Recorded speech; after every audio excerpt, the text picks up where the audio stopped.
Hema committee report പുറത്തുവന്നതിൽ സർക്കാരിനെ അഭിനന്ദിച്ച് വിവിധ മേഖലകളിലുള്ളവർ. Cinema മേഖലയിലെ പ്രശ്നത്തിൽ സർക്കാർ നടത്തിയത് ചരിത്രപരമായ ഇടപെടലാണെന്ന് തിരക്കഥാകൃത്ത് ദീദി ദാമോദരൻ പറഞ്ഞു. സർക്കാരിലാണ് ഇനിയുള്ള പ്രത്യാശയെന്ന് നടി സജിത മഠത്തിലും റിപ്പോർട്ടിൽ പേരുകൾ ഉള്ളവർക്കെതിരെ നടപടിയെടുക്കണമെന്ന് സാറാ ജോസഫും പ്രതികരിച്ചു.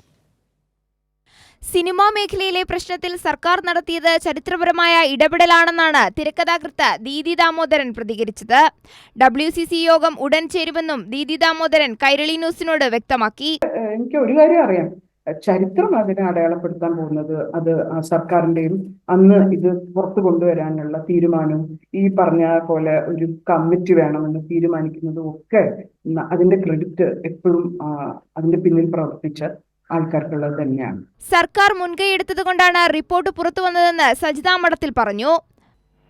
നോക്കൂ, ഗവൺമെന്റിലാണ് നമുക്ക് എല്ലാ പ്രത്യാശയും ഉള്ളത്. കാരണം വെച്ചാല് ഈ 2017 ഞങ്ങള് മുഖ്യമന്ത്രിയെ കാണുകയും മുഖ്യമന്ത്രി അപ്പോൾ തന്നെ ഒരു ഹേമ കമ്മിറ്റി രൂപീകരിക്കുകയും അതിന്റെ പ്രവർത്തനങ്ങളുമായിട്ട് മുന്നോട്ട് പോവുകയും അതിന് ഫണ്ട് റിലീസ് ചെയ്യുകയും ഒക്കെ ചെയ്തിട്ടുണ്ട്.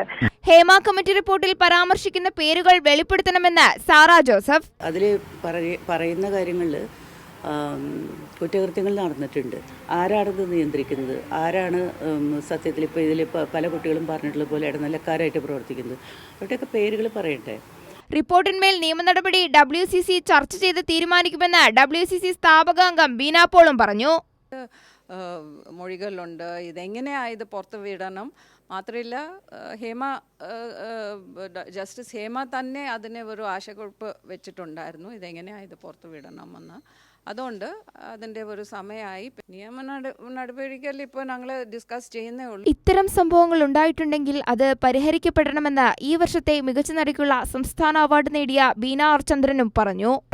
എന്തായാലും അതിന് പരിഹാരം കണ്ടെത്തുന്ന വേണം, അത് സർക്കാരിനെയാണ് ചെയ്യേണ്ടത്. News desk Kairali news.